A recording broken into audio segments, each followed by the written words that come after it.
যার কাছে যা আছে, 5 টাকা, 10 টাকা, 100 টাকা, 200 টাকা, 500 টাকা, 1000 টাকা, 5000, 10,000, যে যেমন পারেন সামর্থ্য অনুযায়ী দান করেন। দান করলে আপনার সম্পদ কমবে না। অনেকের একটা মন্দ ধারণা রয়েছে, আমি যদি দান করে দিই আমার সম্পদ কমে যাবে, কিন্তু বিষয়টা এমন নয়। দান করলে সম্পদ বাড়ে। দানকারীর জন্য স্বয়ং আল্লাহর ফেরেশতারা পর্যন্ত দোয়া করে যেন তার সম্পদ না কমে বরং সম্পদ বাড়ে যায়।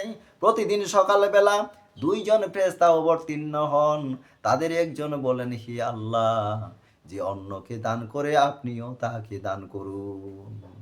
আর অপরজন বলেন, হে আল্লাহ, যে কৃপণতা করে আপনি তাকে দান করা থেকে বিরত থাকুন।